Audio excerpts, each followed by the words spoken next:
પાટણમાં petrol pump manager પાસેથી 89,000ની લૂંટ કરનાર 6 આરોપીઓના કોર્ટે રિમાન્ડ નામંજૂર કર્યા. પાટણના ગદોસણ ગામ નજીક પેટ્રોલ પંપ મેનેજર પાસેથી 89,000ની લૂંટ કરનાર 6 આરોપીઓના કોર્ટે રિમાન્ડ નામંજૂર કર્યા છે.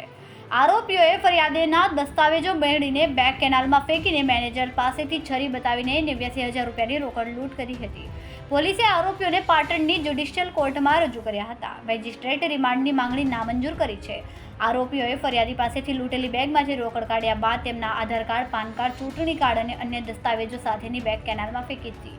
પોલીસે કેનાલમાં તપાસ કરતા બેગ મળી નથી. તપાસ દરમિયાન પોલીસે આરોપી પાસેથી લૂંટની રકમ, બાઇક, રિક્ષા અને મોબાઈલ જપ્ત કર્યા છે. બાબુજી પાસેથી 29,000 રોકડા અને 10,000નો ફોન, હિતેશજી પાસેથી 30,000 રોકડા, 25,000નું બાઇક અને 5,000નો ફોન મળ્યા છે. સંજય પાસેથી 30,000નું બાઇક અને 2 મોબાઈલ ફોન, રાહુલ પાસેથી 5,000નો ફોન, છરી તથા વિશાલ પાસેથી 5,000નો ફોન જપ્ત કરવામાં આવ્યા છે. લૂંટ પહેલા આરોપીઓએ 10-11 દિવસ અગાઉ પાટણના રાજપુર બસ સ્ટેશન પાસે મળીને યોજના બનાવી હતી. તેમણે અલગ અલગ સ્થળે ઊભા રહીને લૂંટ કરવાનું આયોજન કર્યું હતું.